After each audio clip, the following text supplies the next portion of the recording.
What's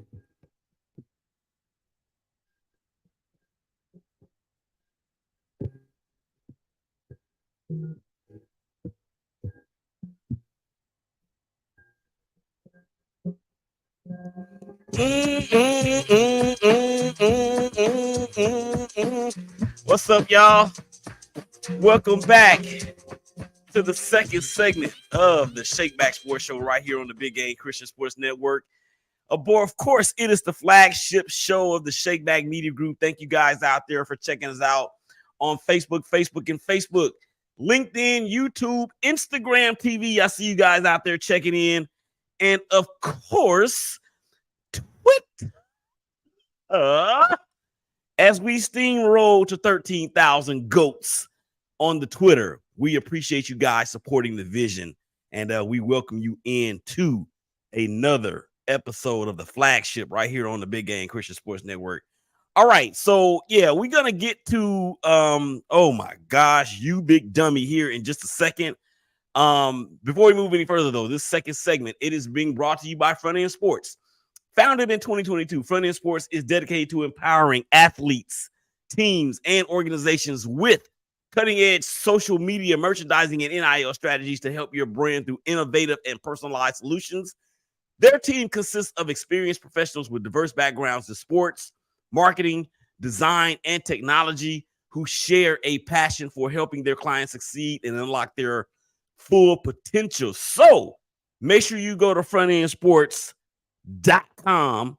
Again, frontendsports.com, and tell them that your boy Willie Epting Jr. from the ShakeBack Sports Show, as well as the ShakeBack Media Group, and of course the Big Game Christian Sports Network, told you to holler them so y'all can set it off on getting your NIL needs going. Okay, so just in case you missed it in the first segment, the hashtag Brothers of Baseball stepped into the building for the weekend listeners that do not have an opportunity to really get a chance to hear me talk about baseball. And it really wasn't that much, so much about baseball on the diamond, but it was a conversation that I had with my dad, from my dad, and me speaking as my dad to me as his son.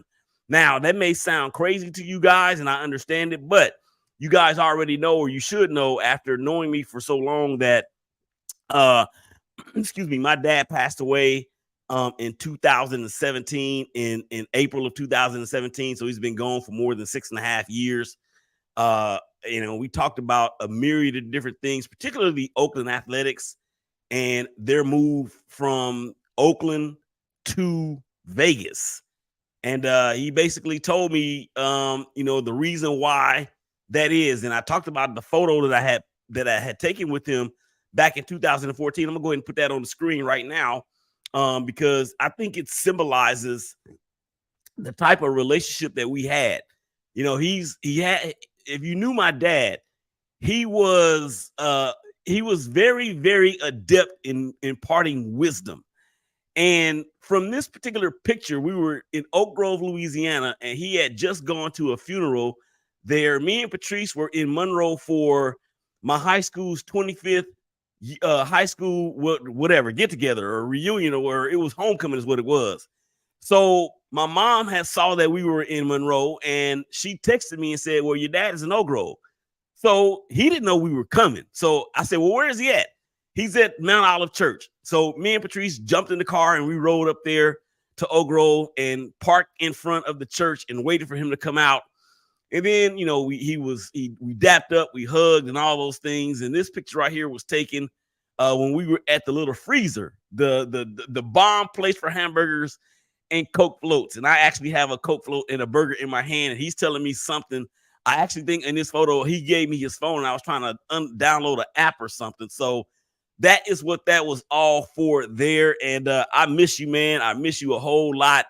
And I think you would have a lot to say with this upcoming subject that I'm about to talk about, because this involves what was at your time, or at the time, your beloved Golden State Warriors and one Draymond Green. Now, it's not funny because obviously Draymond has some sort of issue that he needs to deal with. However, the big dummy part of it of this is not so much for Draymond Green, but I think it has somewhat to do with the media. It also has somewhat to do with the Golden State Warriors and their lack of handling Draymond in a situation, or in several situations rather, that would warrant some type of disciplinary action. So here we go. Big dummy. Oh no, you big dummy. You dummy. You big dummy. Dummy. Dummy. Dummy. Get lost, dummy.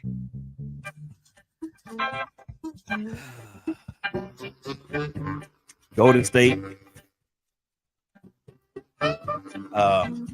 Steve Kerr. Even some members of the media. Some members.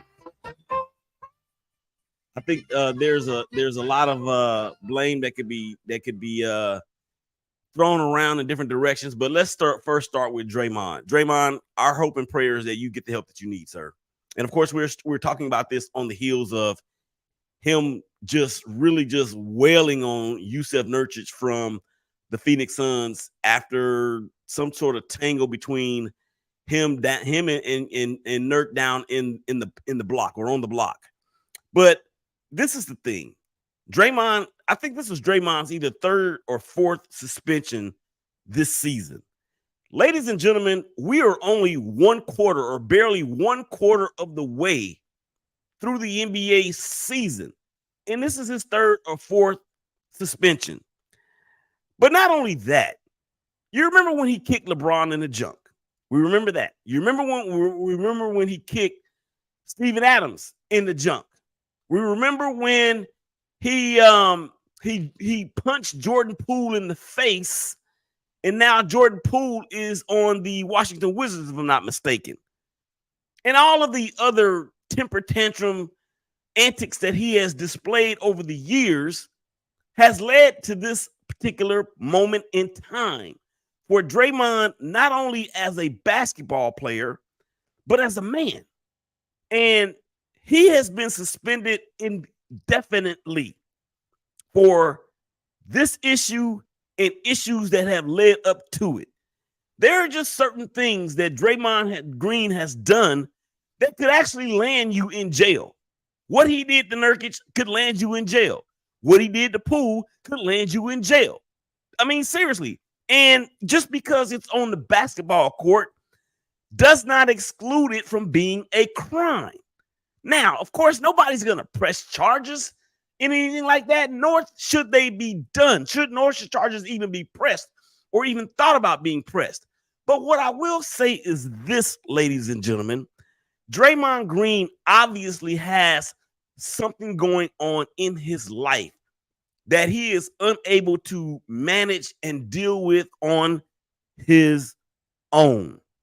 So we hope that he gets, we pray that he gets the treatment or the help or the assistance or whatever it is that he needs in order to get back to being the man that God has called him to be. Now, I don't know Draymond Green. I have asked him a question a time or two in my time covering the Mavs, but I will say this. I don't believe that Draymond Green is a terrible person. As a matter of fact, all accounts out there have spoken actually contrary to just that fact, that he is very, very, very able to be gotten along with.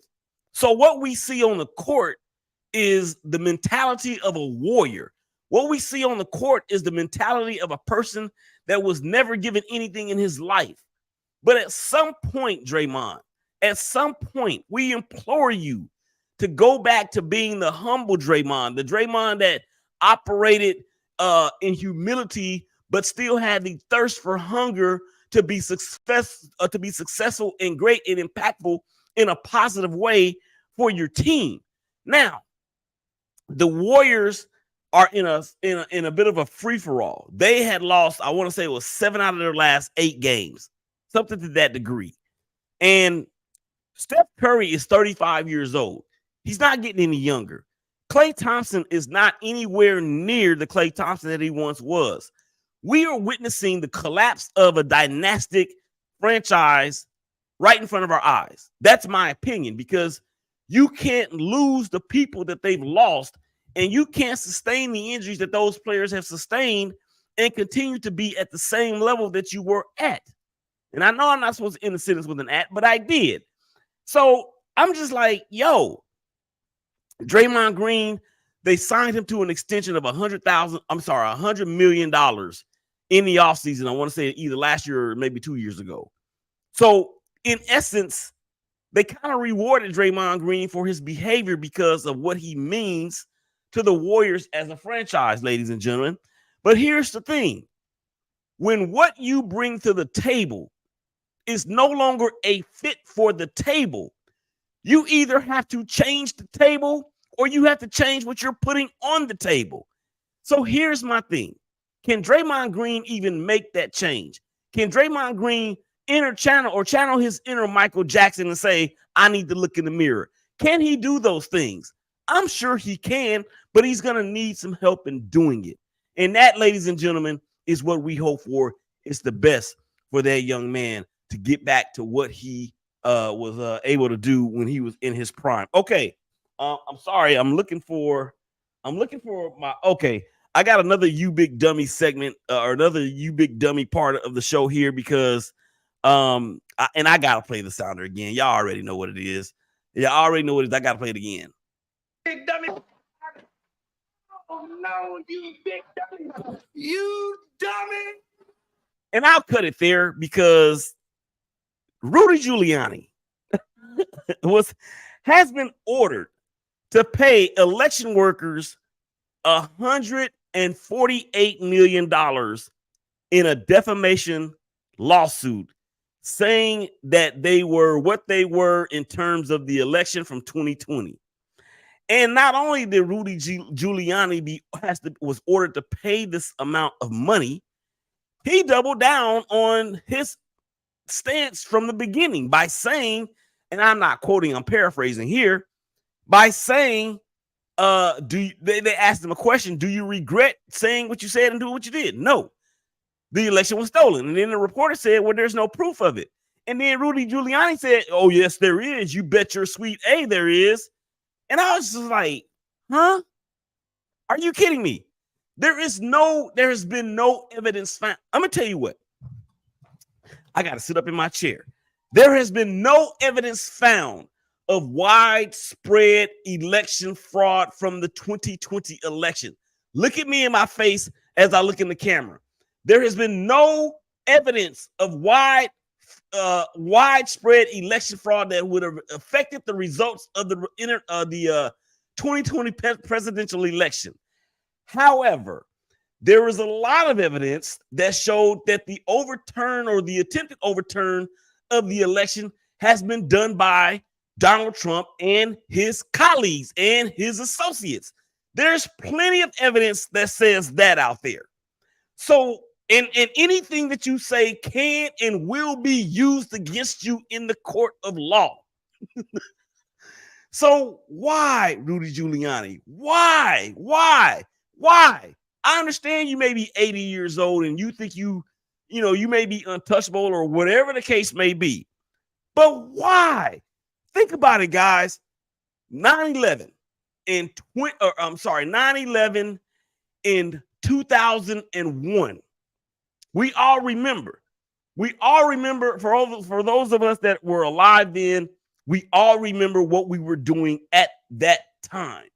So what I'm saying is, why would you do that to yourself in terms of affecting your legacy? Your legacy, you were known as the America's mayor for your response and your city's response to what happened on 9/11. And now it's like this dude is a totally different person. And maybe he was like that all along. I don't know. But here's the thing. Oh my gosh. There's some things, man, that you just need to let go. And I understand fighting and not giving up and all those things. But dude, when the handwriting is on the wall as clear as the wall itself, it's time to walk away. And when you continue to double down on these things, it only makes it worse for you and all those around you. That's what I don't understand. That is what I don't get, ladies and gentlemen. So one big dummy is for an individual who actually may need some serious psychological evaluation. The other big dummy to me is because he just made poor choices and he followed the wrong individual, in my opinion, in Donald Trump. So be that as it may, we're going to continue forth on. All right. So we got about 2.5 minutes left to go in this second segment. So let's go ahead and get into my beloved Raiders and what happened on Thursday night football in Vegas between the Raiders and the Chargers. Oh, wait a minute. I'm getting a sound in my ear. Wait, what? What'd you say? Today, what? We're days removed from the game and the Raiders just scored again? Really? Oh my gosh. Okay, so the Raiders defeat the Chargers 63-21 after being up 42 points or 49-0 at halftime. This was a record-setting performance in a myriad of ways for my Raiders. Number one, this is the most points that the Raiders have ever scored in any one game. Number two, it is only the second time in NFL history that two teams have scored at a minimum of 60 points in the same season. We saw it happen to the Denver Broncos against Miami, and now we saw it here. Number three, this is the most points ever scored by a team that was shut out the previous week. Remember, the Raiders were shut out 3-0 against the Vikings in week 14. We don't even talk about that. Number four, Aiden O'Connell is the first Raider quarterback to throw for 4 touchdown passes in one half. All those things took place. And then lastly, and most hilariously to me, the Raiders played so well and beat the Chargers down so good that they wound up getting the coach fired and the GM fired. I think to me, that was the most lovable thing about the entire game, because Brandon Staley, he got up on a soapbox and said that he thought that he should still be the coach of the Chargers after taking this whipping, because he know what he's put into this team. He know what this team is capable of, yada, yada, yada. Well, you know what, dude? I'm going to tell you right now. It was the team's capability that got you fired. It was the team's capability that got you dismissed. It was the team's capability, and for you to not even be able to get them to their full capability is what got you fired. All right, y'all come on back on the other side of the break. We got some more great stuff for you. ShakeBack Sports Show, Big Game Christian Sports Network, Willie Epting Jr. Y'all come on back and holler at us.